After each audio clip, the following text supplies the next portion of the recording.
Bonjour.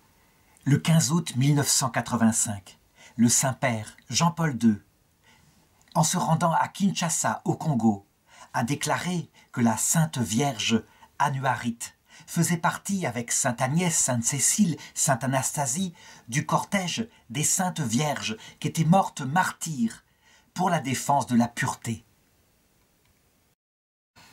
Ce qui est fantastique, c'est qu'on trouve, à propos de la petite Annuarite morte à 26 ans, assassinée, parce qu'elle a voulu rester vierge et consacrée à Dieu, on trouve ce genre de jugement sur Internet. Annuarite n'était pas spécialement brillante, son intelligence était limitée.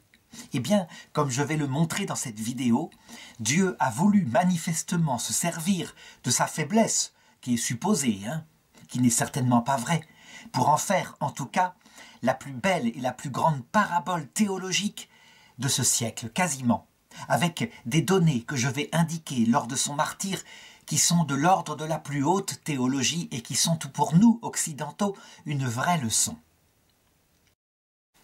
Cette petite fille est née le 29 décembre 1939, exactement à Bédégao, qui est un petit village de la forêt à 10 km du centre de Wamba, dans la province orientale du Congo, Kinshasa. À cette époque-là, donc, c'est le Congo belge, un Congo qui est durement tenu encore par les dominateurs belges, qu'on peut décrire de la manière suivante en deux groupes. Il y a d'une part les colonisateurs qui viennent pour faire de l'argent et qui parfois exploitent durement le peuple, mais il y a aussi des gens généreux qui veulent apporter le mieux de la civilisation occidentale et parmi eux des missionnaires dévoués, réellement dévoués. Lorsqu'elle naquit, son papa n'était pas là. C'était un homme courageux, un homme jovial, un homme plein d'énergie qui essayait du mieux qu'il pouvait de gagner la vie pour sa famille. Il était devenu chauffeur de camion. Et à cette époque-là, il était dans un grand voyage. Alors la maman décide de lui donner le nom d'Annuarite, qui signifie, dans la langue du pays, celle qui se moque de la guerre. C'est un nom extraordinairement bienvenu, comme je vais le montrer tout à l'heure. Tout dans sa vie est ainsi signe des temps. Le papa est un peu déçu, il aurait bien voulu un garçon, et c'est sans doute pour cela que la maman, qui est une femme extrêmement forte, déterminée, qui porte courageusement ses 4 enfants, eh bien, lui choisit ce nom-là. La religion de cette famille, c'est l'animisme. L'animisme, c'est quelque chose de très ancien, qui considère que tout dans le monde est ordonné à une vie dans l'autre monde, y compris les animaux, mais aussi les âmes des morts, il faut les honorer, sinon ils viennent pour nous porter malheur sur la terre. Et très souvent, l'animisme est aussi accompagné de beaucoup de superstitions. Les objets eux-mêmes ont une certaine âme, et donc on porte sur soi des gris-gris. Donc, dans cette tradition animiste, le papa, qui s'appelle Amici Batshuru, décide tout de même de suivre les Belges qui se sont enrôlés. La Seconde Guerre mondiale est en plein cours. La Belgique a été envahie et conquise par l'Allemagne nazie. Il part en expédition et il va, je dirais, servir la cause occidentale dans cette guerre mondiale du côté de la Palestine. C'est là où il écrit à sa femme en lui disant « Je te demande, je me suis fait baptiser, je te demande de faire baptiser nos 4 enfants et toi-même si tu le veux. » Parce que je découvre que c'est là qu'il y a le trésor de la vie. Et donc, cette maman qui s'appelle Issude, qui elle-même a déjà depuis longtemps découvert la foi, accepte, va voir les missionnaires belges, et finalement toute la petite famille va recevoir le baptême le 17 juillet 1943. La maman change de nom, elle s'appellera maintenant Julienne, et ses 4 filles, Bernadette, Suzanne, Léontine, et notre petite Annuarite prend le prénom de Alphonsine. Pourquoi Alphonsine? Eh bien, à cause de ce saint qui est fortement honoré au Congo belge, saint Alphonse de Liguori. C'est un homme qui est docteur de l'Église, qui a écrit des livres absolument simples, qui parlent à tout le monde. Par exemple, les gloires de Marie. Et Alphonsine sera fidèle plus tard à son parrain de baptême, saint Alphonse de Liguori, et se nourrira de ses livres toute sa vie jusqu'à sa mort. Et les années de son enfance se passent ainsi dans cette région. Les enfants sont ensemble, ils jouent dans une nature exubérante. Il y a une grande liberté, il y a un peu d'école, mais il ne faut pas s'imaginer du tout l'éducation ainsi au Congo comme celle que nous, occidentaux, nous recevons, avec à un moment donné l'obligation de se mettre sur des bancs d'école, bien calmes, bien sages, ce qui fait que nous apprenons petit à petit à avoir une certaine tenue physique. C'est facile pour nous d'être ainsi sans bouger. Non, elle, c'est une petite fille exubérante, joyeuse, je dirais qui court avec ses camarades partout, et les jeux sont absolument exaltants. Son caractère, on pourrait le dire, il est, je dirais, elle ne peut pas être mise en place, quoi. Elle ne peut pas être laissée en place calme. C'est pas possible, elle est exubérante, elle est joyeuse, elle est limpide aussi. Elle est extrêmement pieuse. La foi qui lui a été communiquée fait qu'elle se rapproche de tout son cœur, de Jésus, de Marie, qu'elle fréquente par la prière tout à fait spontanément. Mais en même temps, eh bien, je dirais, c'est une vraie africaine et elle danse avec ses camarades dans la forêt équatoriale. Quand un jeu se passe mal avec ses camarades, elle n'est pas facile, elle est parfois susceptible et boudeuse, elle ne se laisse pas faire. Elle a même un caractère extrêmement déterminé, c'est souvent le chef des jeux qu'on organise ainsi. Elle se retire parfois dans la forêt pour se tourner vers Dieu, et on dirait que son âme est comme attirée par le mystère du Christ plus que tout. D'ailleurs, à 13 ans, elle le dit à sa mère, « Je veux faire le travail de Dieu ». Autrement dit, je voudrais être religieuse. Sa maman est là qui lui dit « Mais d'abord tu es trop jeune, il n'en est pas question ». Eh bien, ni une ni deux. À 13 ans, donc, toujours en 1952, comme sa mère était là qu'il s'opposait à son projet, elle s'était hissée sur un camion qui partait, je dirais, vers une communauté religieuse où étaient montées en particulier des aspirantes pour rentrer dans une famille religieuse sans avertir qui que ce soit. Et c'est ainsi que, cachée parmi les autres, personne ne s'était rendu compte qu'elle était si jeune. Elle était arrivée à Bafwa Baka, et puis elle avait demandé son admission chez les sœurs de la Sainte Famille. Évidemment, on l'avait renvoyée à la maison, mais la mère s'était rendue compte que, avec un caractère aussi déterminé, elle ne pourrait pas empêcher sa vocation. C'est ainsi que 3 ans plus tard, il est impossible de l'arrêter. À l'âge de 16 ans, en 1956, elle fait son entrée dans le Probanda, ça veut dire là où on se prépare, on regarde si ça nous convient, de la congrégation des Sœurs de la Sainte Famille, qui s'appelle Jamaha Takatifu, donc dans la langue du pays. Évidemment, on se dit qu'avec un caractère comme ça, habitué aux grands espaces, jamais elle ne va s'adapter à une telle vie. Il y a un noviciat, il y a une règle de vie. C'est un peu fait à la belge, cette forme de vie religieuse. Eh bien, on se trompe, bien au contraire. Alors c'est sûr, ça déborde de tous les côtés. La règle du silence en particulier va lui être très compliquée. Mais elle est déterminée, elle suit la règle du mieux qu'elle peut, avec des efforts extraordinaires que sa supérieure ne peut pas manquer de remarquer. Si bien que, très vite, en 1957, elle est admise au noviciat, et on lui donne même un nouveau prénom. Elle s'appellera maintenant Sœur Marie-Clémentine. Alors je sais, ça fait beaucoup de noms, et autant s'arrêter ici pour faire le bilan. Donc, elle est née animiste, sous le prénom de Anuarit Nemgapeta, ce qui signifie celle qui se moque de la guerre. Elle a été baptisée Alphonsine, Alphonsine en l'honneur de saint Alphonse de Ligorie, et elle devient maintenant sœur Marie-Clémentine, en l'honneur de la Vierge Marie et de saint Clément d'Alexandrie.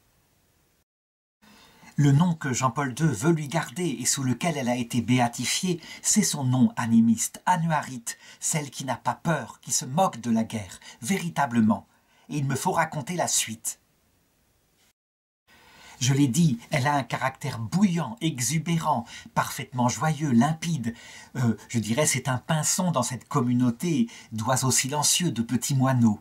Elle fait rire les autres. Eh bien, ce caractère-là, qui en même temps est accompagné d'une grande force de caractère qu'elle a sans doute hérité de sa mère, fait qu'elle est une excellente religieuse. Elle comprend parfaitement sa vocation.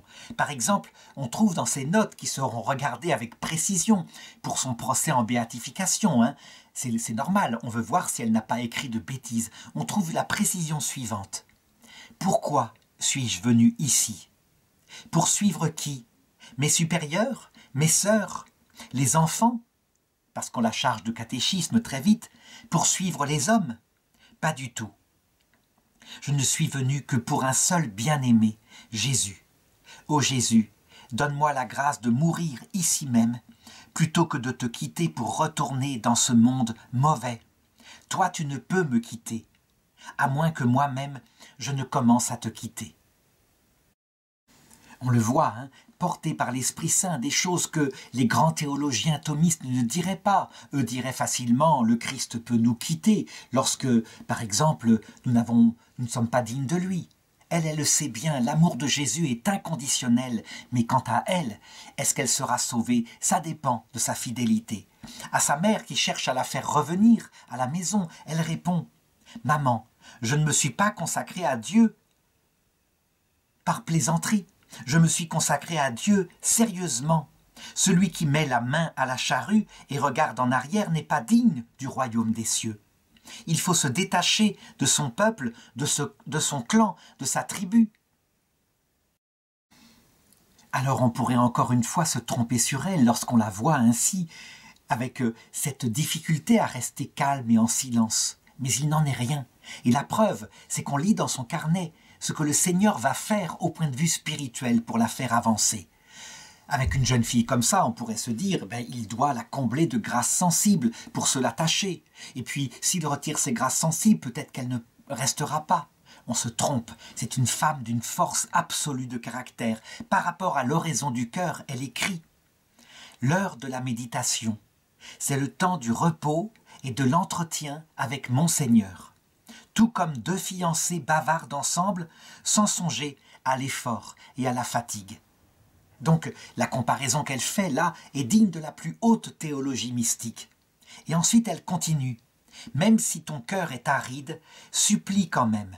Le Seigneur Jésus s'étonnera et dira, même si tu lui tournes le dos, elle ne se fatigue pas. Nous sommes des consacrés, il faut penser à l'époux de nos âmes, demander l'esprit du silence, savoir converser avec Dieu dans son cœur. Seigneur Jésus, donnez-moi du zèle et un grand amour pour la prière, afin que je puisse progresser dans la vie spirituelle. Parlons-en de cette nuit qu'elle vit quand elle parle d'aridité.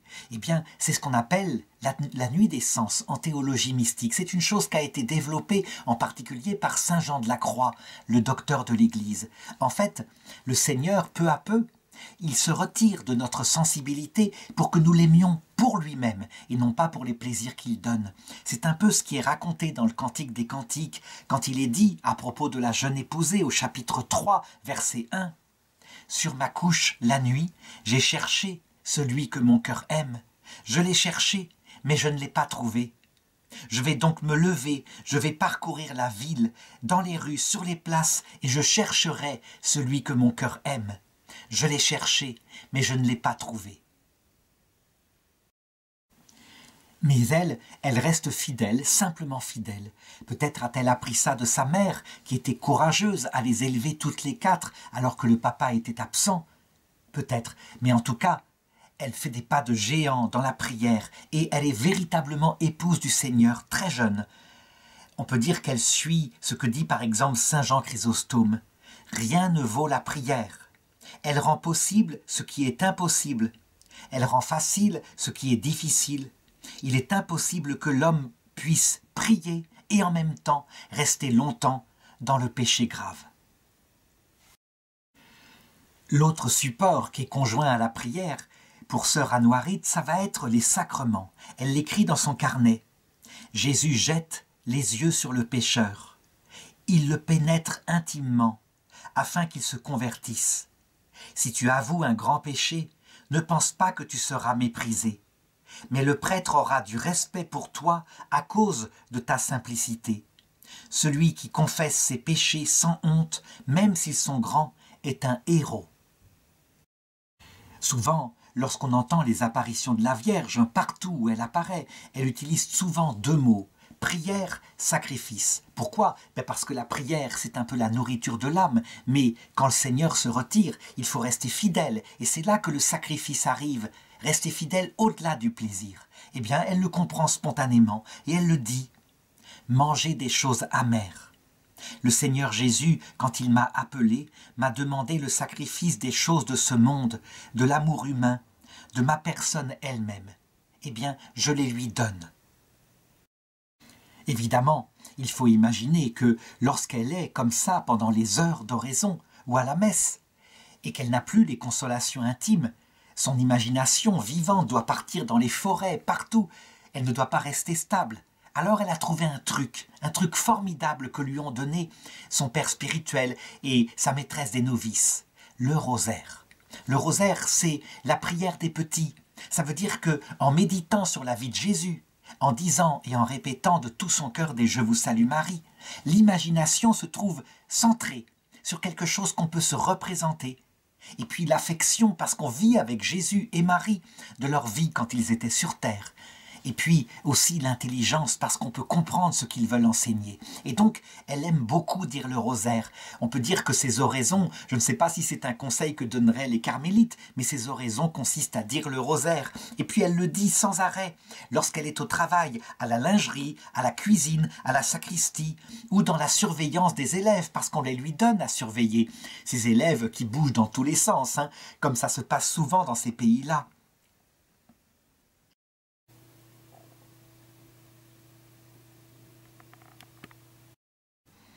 Le rosaire va donc être sa nourriture spirituelle. Mais comme on lui a appris à lire dans sa jeunesse, alors, eh bien, elle lit. Et elle va lire les grands docteurs de l'Église, dont en particulier son saint patron, saint Alphonse de Liguori, les gloires de Marie. C'est un livre qui lui parle. Elle ne lit pas saint Thomas d'Aquin, ça serait trop compliqué, c'est évident. Mais saint Alphonse de Liguori, il a su dire les choses avec un langage qui lui plaît tout à fait. Ça, c'est encore une chose qu'il faut reconnaître en elle. Ça veut dire qu'elle sait que l'affection pour Jésus doit être nourrie par la connaissance de Jésus. Parce que la connaissance de Jésus, lorsqu'elle va droit à l'affection, elle fait grandir l'affection. Et réciproquement, on ne peut pas rester comme cela dans la foi du charbonnier. Elle est donc intelligente, profondément intelligente du cœur. Quant à son caractère, il ne change pas. Ses religieuses, ses sœurs en particulier, sa maîtresse des novices, essayent de la cadrer comme elle le peut. Mais comment faire? Comment cadrer un petit oiseau des îles comme cela? Donc voilà comment, après son martyre, ses sœurs vont la décrire. Sœur Marie-Clémentine gardait toujours son caractère d'enfant, naïf, hypersensible, enthousiaste, à la gaieté bruyante. Elle aurait voulu rendre service à tout le monde, et naturellement ça compliquait tout. Elle ne contentait personne. Elle a toujours envie de chanter, elle excelle à battre du tam-tam, à jouer la comédie, à faire rire aux larmes. Elle agit toujours avec précipitation, elle monte les escaliers 4 à 4 en courant, alors qu'on apprend aux religieuses à monter avec une grande dignité ecclésiastique. Elle parle parfois avec tant de hâte qu'elle bredouille. Et sa droiture est immense, sa piété sincère, sa charité profonde. Elle s'applique à son travail avec une humble simplicité. Elle se montre persévérante en ses tâches et pleinement obéissante. Alors il faut bien comprendre que sa supérieure en particulier, qui elle-même est du Congo, eh bien quelquefois elle doit s'arracher les cheveux derrière le voile, parce que comment faire progresser ses filles? C'est tellement vivant ce noviciat-là. La supérieure, elle regarde aussi la forme extérieure, la façon de se tenir, etc. Et malheureusement, elle a affaire à des petites enfants qui sautillent dans tous les sens. Alors, un jour, elle écrit dans son carnet « Ma supérieure dort mal ».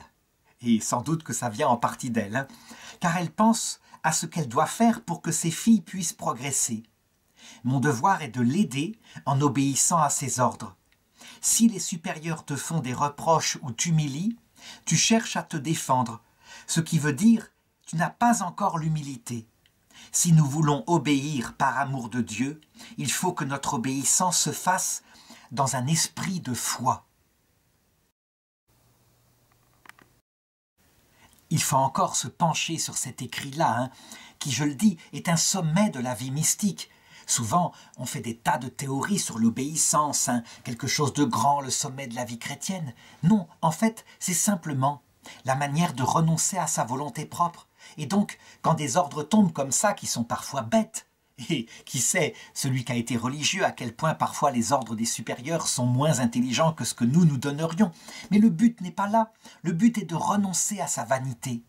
Ce qui n'empêche que, quand quelque chose d'indigne serait demandé dans l'obéissance, eh bien, parce que sa vocation, c'est l'amour de Dieu, elle le sait très bien, là on ne doit pas obéir. Pouvoir décrire ainsi le vœu d'obéissance est une leçon donnée à toutes les religieuses occidentales, et tout ce que j'ai lu là signifie tout. Il n'y a pas besoin de chercher plus loin. L'humilité.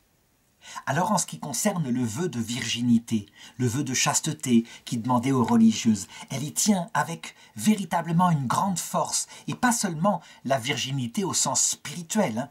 Elle parle aussi, elle est très concrète, de sa virginité physique.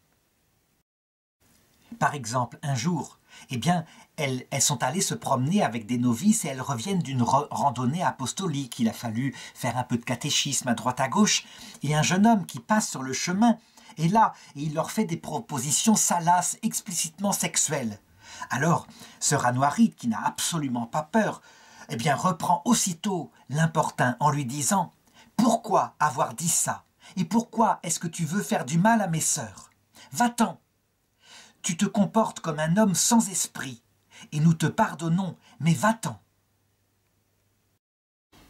Le pape Jean-Paul II, lorsqu'il écrit dans son encyclique sur la vie consacrée le 25 mars 1996, dit ceci: « La chasteté des vierges consacrées, dans la mesure où elle manifeste le don à Dieu d'un cœur sans partage, constitue le reflet de l'amour infini qui relie les trois personnes divines, amour qui pousse à une réponse d'amour totale pour Dieu et pour ses frères. » On le voit, hein, c'est un docteur de l'Église. Jean-Paul II le sera peut-être un jour. Il ne l'est pas pour le moment, mais c'est très intellectuel. Elle simplifie les choses. Simplement, elle regarde en particulier l'histoire de saintes vierges qui ont donné leur vie pour le Seigneur. Par exemple, elle vit concrètement et elle pense sans arrêt à certaines petites saintes vierges qui font partie de ces couronnées au ciel, comme Sainte Agnès, Sainte Agathe, et elle connaît par cœur leur vie. Elle peut dire par exemple comment Agnès de Rome a été martyrisée de toutes les façons possibles, au point même qu'on l'a mis dans un lupanar auprès de prostituées, et là des hommes l'ont violée, mais l'Église l'a reconnue vierge, elle s'est débattue, elle ne s'est pas laissée faire avant d'être tuée. Et puis il y a Sainte Agathe, qui subit toutes sortes de tortures par des bourreaux sadiques qui essayaient de vaincre sa volonté de se consacrer à Dieu. Et elle entend parler d'elle. Elle voit leur nom qui est cité sans arrêt dans le canon de la messe, avec en même temps Sainte Lucie, qui elle aussi fut mise dans un lieu de prostitution, mais qui par contre résista de tout son être et que jamais on ne put toucher physiquement. Et elle disait « Moi, ça sera pareil, s'il m'arrive quelque chose, je me défendrai. » Son exemple le plus actuel, c'est la petite sainte Maria Goretti, qui est morte tout récemment en 1902, et elle en fait son modèle. Elle était toute jeune, elle avait 13 ans, et elle s'est débattue jusqu'au bout, mais jamais celui qui voulait la violer et qui la poignardait cruellement ne put toucher à sa virginité. Et donc on trouve dans son carnet, comme si elle avait l'intuition, cette phrase « S'il m'arrivait quelque chose de semblable, je resterai fidèle et je suivrai Jésus sans rien dire jusqu'à la fin. Oui, c'est comme ça. On doit avoir le courage, avec la grâce de Dieu, de mourir plutôt que de faire un péché. » Et je voudrais raconter maintenant comment elle a été exaucée. Et pour ça, il faut comprendre la situation du Congo belge. En cette année 1964, elle a maintenant 25 ans. Elle a prononcé ses vœux de religion, vœux provisoires, hein, qu'elle renouvelle sans arrêt. Elle ne prononcera jamais ses vœux définitifs, sauf dans son sang. Alors, il y a la Belgique qui a donné l'autonomie à ce pays, et les partisans de Patrice Lumumba, qui est un chef rebelle et qui a été assassiné 4 ans plus tôt, en 61, eh bien, ont décidé de faire la révolution pour prendre le pouvoir. Au nom de la guerre froide, hein, un certain nombre de gens sont au service de l'Union soviétique avec le communisme, et d'autres servent plutôt les États-Unis avec les services secrets américains. Bref, par nation interposée, on peut dire que les deux grandes puissances dans le monde se font guerre.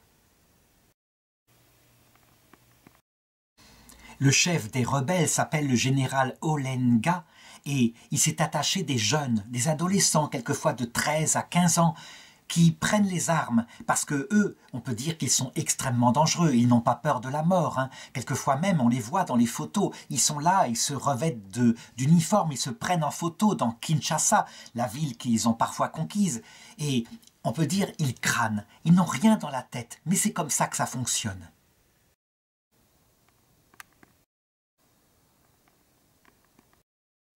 Autour du général Olenga, il y a aussi toute une série de colonels qui sont souvent des jeunes hommes qui ont à peine dépassé 20 ans, qui sont se donner des titres ronflants. Et quelquefois, un peu comme une armée mexicaine, il y a presque plus d'officiers supérieurs que de soldats. On est là, on veut piller de l'argent. Et quelquefois, surtout quand les Belges sont trouvés, quelquefois, on organise des prises d'otages afin de se protéger des contre-attaques qui pourraient arriver. Par exemple, à travers l'armée qu'a levée le futur président Mobutu. En tout cas, le 29 novembre 1964, eh bien, les Simba, ces jeunes, prennent en otage l'évêque de Wamba, monseigneur Vitewa, et puis ils l'assassinent.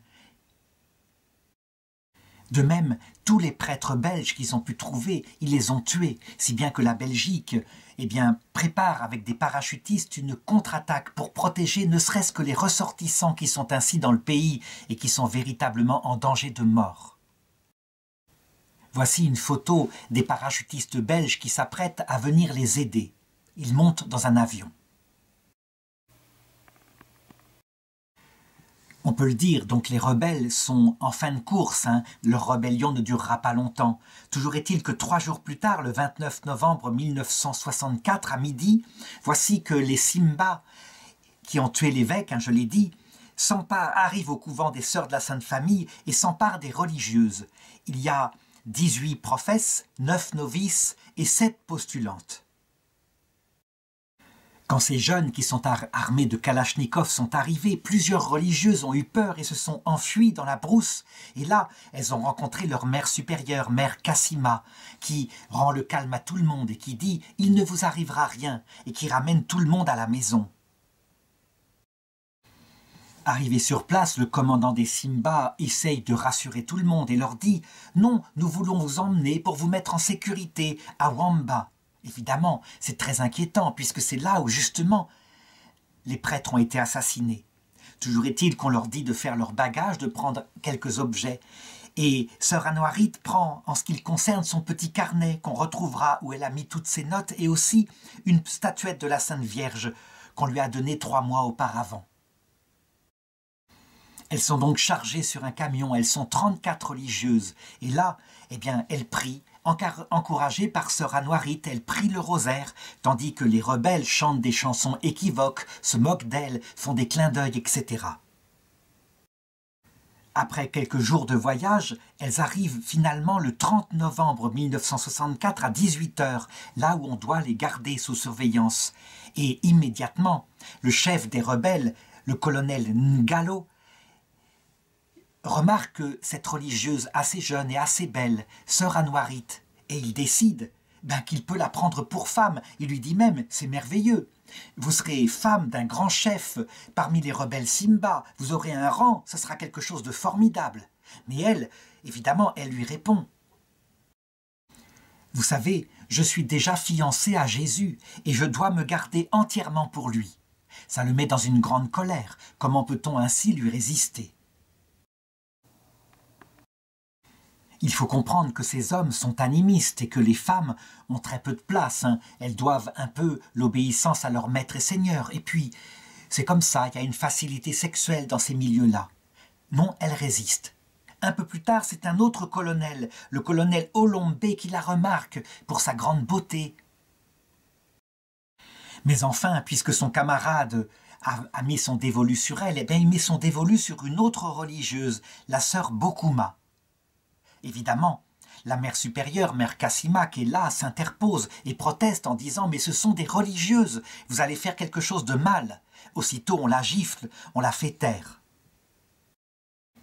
Un des chefs qui est là, voyant leur résistance, finit par dire « Ah bien, si vous nous résistez, puisque vous nous parlez ainsi, moi je vais appeler tous mes soldats, et vous verrez, ils coucheront avec toutes vos filles. Ce sera comme cela. » Aussitôt, sœur Anouarit intervient, et elle dit « Pourquoi voulez-vous salir, mère Cassima? Pourquoi voulez-vous nous faire du mal? Vous me tuerez moi seulement. » Elle est là, elle est en tête des choses, elle résiste, elle leur parle en les regardant droit dans les yeux, et ça les met évidemment dans une grande colère. Eh bien, ce colonel Olombé, lui, il ordonne simplement, puisqu'il a mis son dévolu sur une autre sœur, de faire monter de force sœur Anouarit et puis sœur Bokuma dans la voiture. Il s'attend un instant et on imagine immédiatement, parce qu'il ne les surveille plus pendant quelques secondes, toutes deux sortent de la voiture entraînées par sœur Anouarit et elle dit « Je ne veux pas commettre ce péché. Si vous voulez, tuez-moi, mais je ne commettrai pas ce péché. » Le colonel Olombé est dans une véritable colère et on peut dire qu'il prend la crosse de son fusil et il frappe les deux religieuses et en particulier sœur Anouarit en plein front. Elle tombe par terre et elle se relève et elle crie avec joie « C'est ça que je voulais, c'est ça que je voulais ». Le colonel Olombé est comme stupéfait par la force de cette jeune femme qui s'est relevée maintenant et qui le regarde toujours en face. Il a même un peu peur, sans doute que toutes ces superstitions animistes sont remontées. Il se dit, c'est une sorcière quelque part, elle va m'envoyer un sort, et il m'arrivera des malheurs. Alors là, on peut dire sa rage se déchaîne. C'est à partir de là que je voudrais noter chacune des paroles qu'elle va dire, et qui sont, alors que je l'ai dit, certains se moquaient de sa simplicité, qui sont véritablement la plus grande théologie qu'on puisse donner du don de sa vie. Donc il la frappe violemment, sauvagement, alors qu'elle est retombée par terre. Et elle dit simplement « Je te pardonne parce que tu ne sais pas ce que tu fais. » Ça fait référence, je ne peux pas le dire autrement, même si elle n'a sans doute pas eu le temps de réfléchir, à Luc chapitre 23, verset 34. Et Jésus disait « Père, pardonne-leur, ils ne savent pas ce qu'ils font. » Ce qui est étonnant, c'est la rage qui prend ce colonel Olombé. C'est au point que des Simba qui sont là, des adolescents, le voient ainsi, qui écument, qui ne se retient plus, qui frappe cette sœur tombée par terre. Et donc ils pensent que, en fait, ils pensent qu'il a perdu la tête. Et donc ils essayent de lui enlever son arme. Mais lui, il les reprend en colère en disant « Vous ne comprenez rien, Simba, venez vite !» Elle veut me tuer, transpercer cette sœur, enfoncer le couteau dans son cœur. Et donc ce jeune Simba, ce jeune garde qui est là, qui ne comprend pas la scène, eh bien, il a son fusil avec la baïonnette au bout et il se met à frapper en pleine poitrine sœur Marie-Clémentine qui est par terre et qui simplement gémit. Alors le colonel Olombé prend son propre revolver et se met à tirer sur elle de nouveau et il l'atteint au bras, il lui brise l'os du bras, l'os de l'humérus. Avant de s'évanouir et de tomber dans le coma, elle répète, sœur Anouarit, « C'est ainsi que je l'ai voulu, c'est ainsi que je l'ai voulu. » Là, il faut encore m'arrêter sur cette parole-là. On a une parole de Jésus qui est analogue. Jean chapitre 10, verset 18. « Ma vie, nul ne me la prend, mais c'est moi qui la donne. J'ai le pouvoir de la donner. J'ai le pouvoir de la reprendre. Tel est le commandement que j'ai reçu de mon Père. » Je sais que l'interprétation que je vais donner ici, certains protestants diront « c'est faux, seul le Christ a ce pouvoir-là ». Les protestants ne s'imaginent pas que, en fait, sœur Anouarit, qui est amie, épouse du Christ, elle a aussi ce pouvoir de le suivre dans sa mort. Elle aurait pu se taire, ne pas défendre ses sœurs et rester discrète en arrière. Elle aurait pu aussi accepter de coucher avec ce soldat. Après tout, elle était menacée. Elle n'aurait pas perdu sa virginité. Et non, elle reste digne.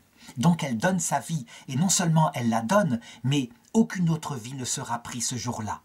On peut dire que l'événement qui se produit là va arrêter la fureur des autres. Même la façon dont elle est tuée ressemble à la mort du Christ, quand il est dit en Jean chapitre 19, verset 34. « Mais l'un des soldats de sa lance lui perça le côté et il sortit aussitôt du sang et de l'eau. » C'est quelque chose de très fort de voir le cœur de cette toute petite religieuse qui est percée, pareil, par un couteau. Olombé, quant à lui, il voit qu'elle est par terre, quasiment inconsciente, alors il entre dans la maison, toujours en colère, toujours écumant, et il dit aux sœurs qui sont là, paralysées de terreur, « Je l'ai tuée, et elle l'a voulu, venez chercher son cœur. » Et 4 sœurs sortent et la transportent, elle est toujours vivante, elle est dans le coma, on la met dans une chambre qu'on appelle aujourd'hui l'oratoire. Et c'est là que quelques minutes après, parce que son cœur est percé, elle rend son âme à Dieu. Nous sommes le 1er décembre 1964. Il est 1h05 du matin. Même l'effet de la mort de cette petite sœur est à constater. D'abord, c'est connu dans le monde entier. On entend parler de cette petite vierge consacrée qui a été tuée par les rebelles, ainsi que 15 prêtres et un évêque. Et donc, les Belges font arrêter la rébellion, certains vont être tués parmi les rebelles, d'autres vont survivre, en particulier le colonel Olembe. Il réussit à se cacher, il retourne dans sa famille, et puis, quelque temps plus tard, en réfléchissant à ce qu'il a fait, il sera pris d'un grand remords. Si bien que, en 85, lorsqu'elle va être béatifiée par le pape Jean-Paul II, à Kinshasa, l'ancienne Léopoldville, qui a changé de nom, il sera présent parmi la foule, il entendra le sermon du pape Jean-Paul II. Le corps de la petite sœur Anouarite, dont ses sœurs pleurent le martyre, est enveloppé dans un pagne et transporté jusqu'au cimetière de Dingilipi, où on l'enterre dans un lieu très précis, très repéré, pas loin d'une fosse commune où ont été mis d'autres martyrs de cette rébellion. Et c'est là qu'on la retrouve lors de la première exhumation qui a lieu 7 mois plus tard, parce que, évidemment, on se souvient d'elle, on pense que c'est une sainte. Sœur Bokuma en particulier, qui était elle-même convoitée par un de ses pseudo-colonels, est là, qui reconnaît qu'il ne lui est plus rien arrivé après, qu'ils ont été comme paralysés par leurs gestes.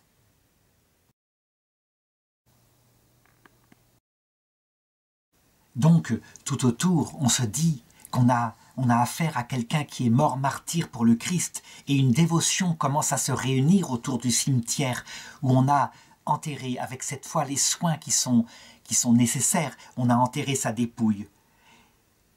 7 ans plus tard, en 1972, une supplique est adressée à Rome pour examiner la cause. On peut dire que son procès en béatification va commencer très vite et que tout va se faire avec examen de ses écrits, avec examen de son comportement. Est-ce que par hasard, elle n'était pas particulièrement agitée, désobéissante, et on va se rendre compte qu'elle a fait du mieux qu'elle pouvait avec son éducation d'enfance. Le pape Jean-Paul II, lorsqu'il arrivera au pouvoir, il veut véritablement hâter les choses, il veut qu'elles soient données en modèle, c'est une évidence. Et donc il faut imaginer le 21 février 1984 au Vatican, ces grands théologiens, ces grands cardinaux qui se réunissent et qui discutent pour savoir si elle est sainte, elle qui simplement a donné sa vie pour le Christ. Le pape Jean-Paul II fait accélérer encore les choses et donc le 15 août 1985 à Kinshasa, il la proclame bienheureuse. On peut être absolument certain qu'un jour elle sera donnée comme modèle à l'Église universelle tout entière, qu'elle sera proclamée sainte. C'est une question de temps, mais véritablement, on a en elle une de ces petites saintes vierges dont l'armée est présente au ciel et qui nous aide, qui nous donne le courage de tenir dans les petites épreuves que nous avons, nous, en Europe occidentale ou actuellement. Qu'est-ce que nous risquons quand nous sommes fidèles au Seigneur? Une mort sociale principalement, pas grand-chose d'autre.